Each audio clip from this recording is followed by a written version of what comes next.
Hi, I'm Dr. Mollie Marti, and welcome to Resiliency Matters. This is where we take the resilience research and best practices and break it down into small bite-sized pieces that we can begin using immediately to strengthen ourselves and others. What if you could learn with the man who overcame a disadvantaged childhood and is now helping youth across America thrive? Would you spend the next 28 minutes with us?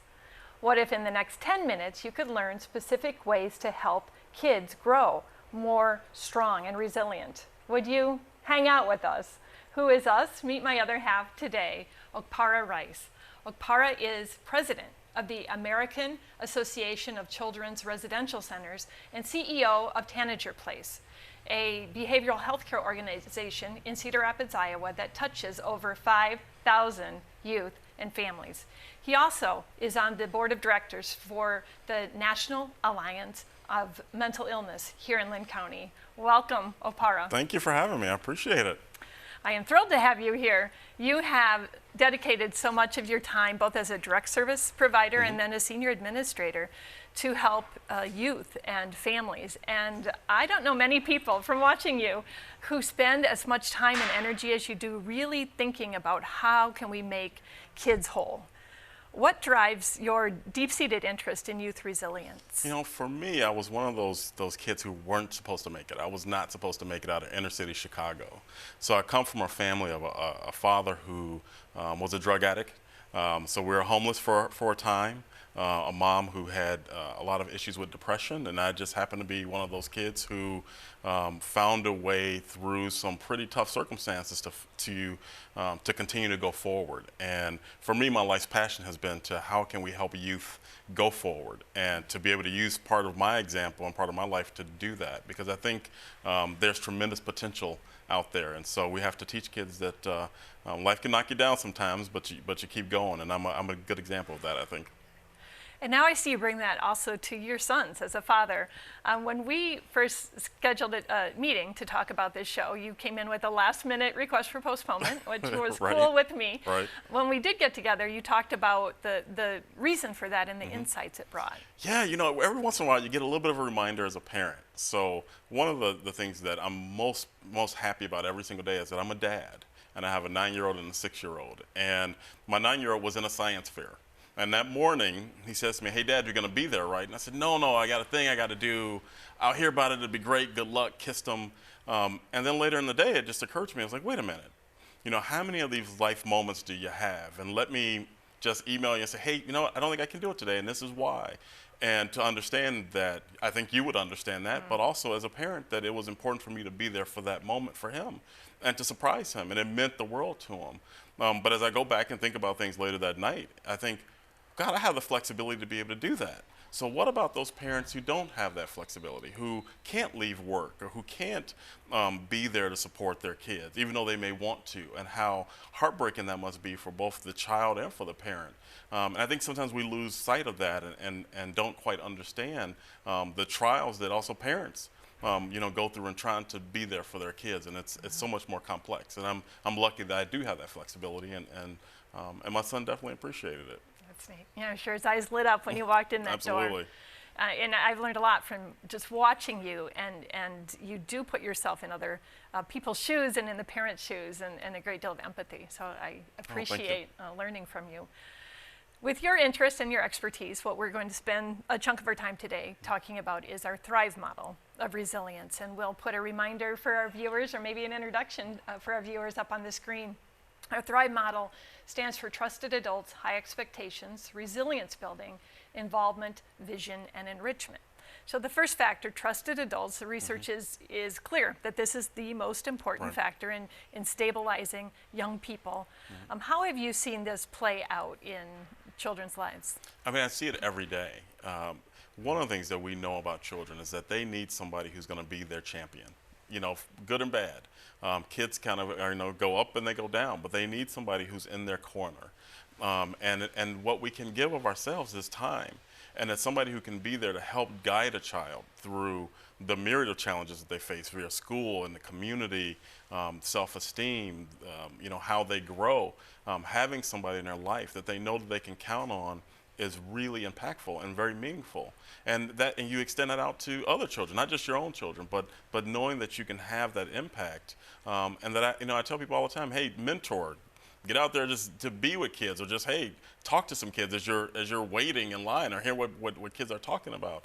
There are ways to use ourselves to do that, but kids need somebody they know is going to be in their corner no matter what. And that, as we look back, that's usually, when you think about your own life, there's always somebody you knew was kind of in your corner, no matter what. Who was that for you? Oh my God, I can remember. Her name was Linda Lorenz. She was an English teacher at Hyde Park Academy in Chicago. I had basically pretty much dropped out of school. I got 6 F's and a D. She was my 1D. This was doing a pretty bad time in my life, but she always stood in there with me and always asked me, how are you doing? What's going on with your family? What can I do to help? And this was a dark period for me. And she said, I didn't have the heart to give you the F. But it gave me that little glimmer of hope that I knew I could still do better. And so she helped keep me positive when things weren't so positive. And this really is a two-way street. You're talking about how adults can be informally, formally mentor.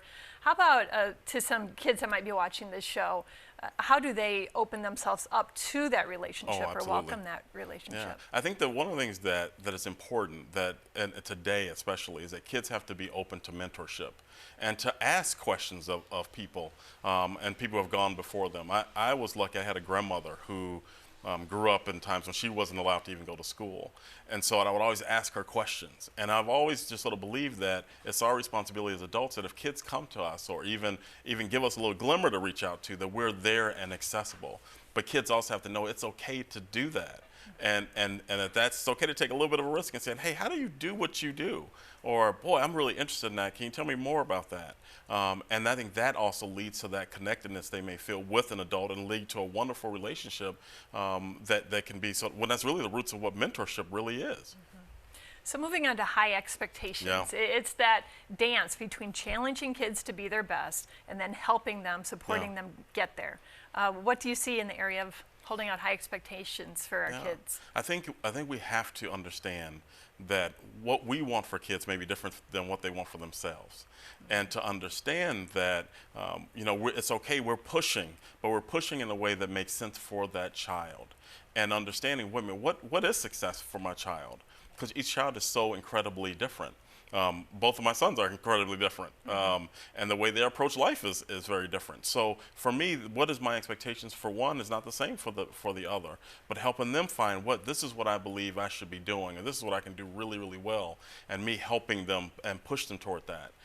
It's a matter of bringing out that talent, but also you can't do that till your child finds that talent within themselves, and us to foster that, to bring that out. So I found it very, very supportive. And nature of it, but understanding that we want our kids to be the best they can be, but they have to be a part of helping define what that's going to be. I love that emphasis on each unique child. So there's your takeaways for our first segment together. Trusted adults, engage with others, sharing who you are, both giving and receiving enriches lives, and high expectations. Find that sweet spot for each child that will help him or her see and feel success. How can we help kids handle those tough setbacks? Coming up, stay tuned.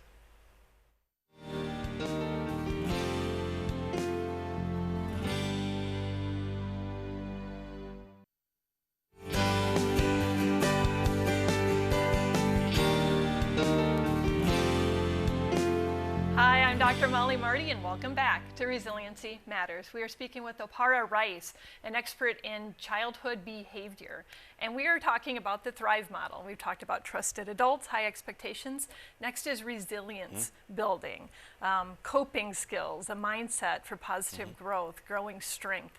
What do you see as some of the foundations for resilience building? I know it can sound a bit cliche, but it's really, hope is the foundation to me. One of the things that's very clear is that if a child doesn't have hope, or they don't see a future for themselves, that changes the outcomes for them. And that's for all types of ages, really up into young adulthood. And even as you get older, that we have to have hope. And so when you speak to a child who doesn't see that or doesn't feel that in themselves, that's where you start. That you have to get them to believe that life can be better. Whatever better is for them, once again, each child is so different. But no matter what, they have to have that foundation to believe that, you know what, things can get better and will get better. And I don't find it cliche at all, that emphasis on hope, and it does have that warm, fuzzy feel to it. I'm a social worker, all yes. of the research, from Gallup to our partners at Harvard at the Childhood Traumatic Network, the research is finding it is a key component. And I see you and so many direct service providers in the trenches every day, focused on instilling and growing that. Our society is doing some things, I think, to be eroding protective factors and increasing risk factors. What's your take on that, and what are some things we can do to start turning this around? I mean, we're bombarded with images, every single day around things that sort of erode that. Terrorism, violence. It's so many things, and you find yourself just thinking, oh my God, this can be so overwhelming. But there's always a balance of a positive story. And we have to find a way to bring those stories out. There are so many good things that happen every single day for people. There are so many small victories that happen every single day for people. I give the story, to my teams that, you may have a child who comes to us for treatment who doesn't go to school at all. And then guess what? They start to go once every few days, and then it's once every other day, and then once again it's every day. That's a huge victory. And so we have to understand that there are small victories that happen every day, and see the beauty in those victories, but also to share those stories, with our children, that there's always something to balance the bad. We had this conversation walking into the studio. You were listening to the news media, and I said, turn that off and we'll go create some good news. See, I needed that advice back too, absolutely. Yeah. We take our own advice. Adolescence, teen years, even young adulthood is a time of tremendous transition. What are some things that youth can do to maintain a sense of control as they maneuver these transitions? I think one of the things I encourage parents to do, and also youth, is to find ways to make decisions. Is that as much as we can, the things that children and young adolescents can make decisions in, allow it. That's how they're going to find themselves and find the things that give meaning to their lives for years to come. And so, we don't have to, as parents, so we want to control everything so much. But you know what? No, that's part of the growth. That's part of growing up, is experiencing things and making decisions. And I think we have to encourage children to do more of that, because those critical thinking skills and those problem-solving skills will be used for the rest of their adult life. So they have to develop those skills and start with it in adolescence. So did you hear that, parents? You might need to let your kids fail. You might need to encourage them to have a conversation with the teacher instead of picking up the phone and having a conversation with the teacher. Things like that. You just need to be encouraging them to learn their lessons, and to have their failures is how they learn. So that's a great point. Moving on through the Thrive model, involvement. We're looking at connectedness to the community and contribution to the community. How do you see this play out with our youth? I think that there are so many opportunities now, much different than even when I was a young man, is that the community and providers want young people to be a part of their organizations, to come in and volunteer, to come in and give of themselves, to come in and do peer mentoring and peer tutoring, or to come do groups with kids at the Boys and Girls Club, or to participate. I think there are so many ways, and we have to continue to encourage that.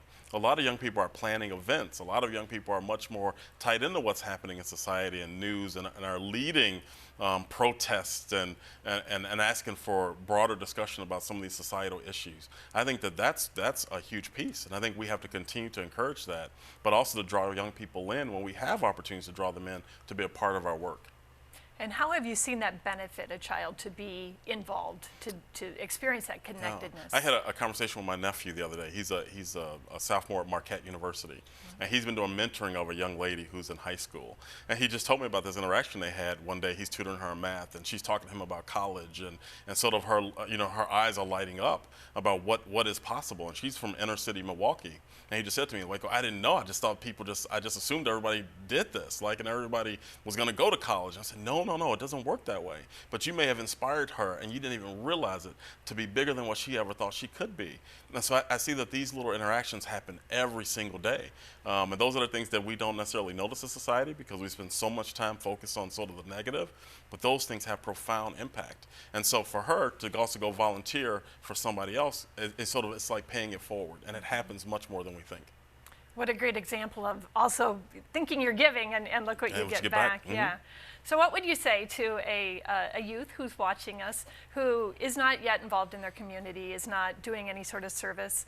What would you say to them? I say get involved. Like, find your passion. What is something you care about? Is it the environment? Is it working with kids? Is it helping the elderly? Is it art? Is it school? And no matter what that is, and go ask somebody, hey, how can I get involved in something like this? I think I kind of have an idea I wouldn't mind doing this one day, and you'll find there's a world of opportunity out there, and it's gonna welcome you with open arms. But you just but you think about what's important to you and what you like to do, and you'll find a connection. I have no doubt about it. And I know some of your involvement. I've watched you. You're a very strong advocate for issues around the child welfare system, equal access to mental health services, to education. What are some of these issues? I think for me, it's really about access to care. You know, what we know is that there are a lot of children who could benefit from treatment, benefit from mentorship, benefit from expanded educational opportunities, and they're not there. And as a society, we have to make some decisions about what's going to be the most important thing to us. And we always talk about children are our future. We need to invest. The money and the resources have to follow our rhetoric. And so we know we have a lot of children, in my world anyway, a lot of children who need mental health services, yet they don't have the opportunity to get that access to care. And so we have to open those doors. And so for us, we've got to advocate what we know is in the best interest of kids. And we never stop losing that. We never stop using our voice to do that. So much good advice there. I'm going to leave you with the takeaways for our second segment here. Okay, resilience building. Help young people find hope and joy in their lives. Be a strong advocate for what we know children need to thrive. And involvement.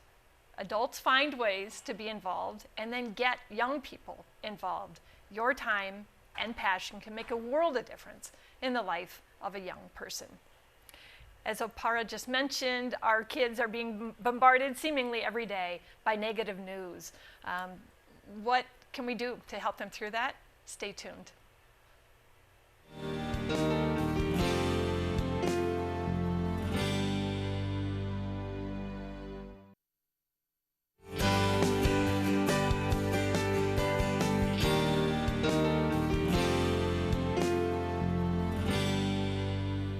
Hi, I'm Dr. Mollie Marti, and welcome back to Resiliency Matters. We are speaking with Okpara Rice today about our Thrive model. We have discussed trusted adults, high expectations, resilience building, involvement, and next up is vision. This old cheerleader wants to give a vision, a V for vision. Why is it important to encourage kids to have visions, to have dreams? Well, they're our future. I mean, that's the reality. They're our innovators of tomorrow. They're our leaders of tomorrow. We want them to dream big. We want them to dream outside the box that society may have them in right now, and to think about, wow, I can be an astronaut, I can be an astrologer, I can be a great tennis player. I don't care what it is, but that they see themselves into the future. And so they can project, like, I'm going to be a really important person in society, whatever that means to them. So we want them to dream big because we need them to dream big. Who knows where we're going to be at in 30 years from now, but the youth of today are going to be ones leading us tomorrow. And this reminds me, and your story about your nephew and the woman who thought, maybe I'll go to college too, reminds me of a friend of mine who we had on this show, Terai Trent. And Terai grew up in Zimbabwe, poverty-stricken, war-stricken. Girls did not get educated. She taught herself how to read of her brother's school books. And she set these dreams for herself. And she had a mother and someone from Heifer International who had said dream. And her life's mantra is called Tinogona. It is achievable. And so she wrote down her dreams to get her high school education and then to come to America to get a college and a master's and a PhD. And then her mother has said, and you need to connect your dreams to community in order to give them meaning. They don't have meaning without the common good. So some of what we have talked about with that involvement piece. And so she put a fifth dream to come back to Zimbabwe when she got her doctorate and to start a school there for the people of her village. And And so it's just a wonderful example of what you're saying about that importance of dreaming, and then instilling that belief that whatever dream lays itself on your heart, it is achievable. It's possible, absolutely. So what do you say to a young child who doesn't have that positive vision for their future, or isn't carrying that hope in their heart that you said is so important? You know, it's tying into what is it that drives that child, what motivates that child, what brings that child joy, and you can build on top of that. And you say, well, boy, you know, maybe it's learning about being a lawyer, or they like those type of TV shows, or maybe it's a love of sports, or whatever that is. But you're connecting that child's joy back to something that they may do in the future that gives them that hope. And they can make that connect. They just need somebody to sometimes help build that bridge when they can't do it for themselves. So again, you're going back to say each child. Keep that focus on each child. Yeah, and absolutely. It's going to be different. Yeah. As a father, I have two boys. They're completely different. And you can see that play out in my own children. And me and my wife laugh all the time. One child is maybe a great athlete. Another child's going to be a wonderful musician.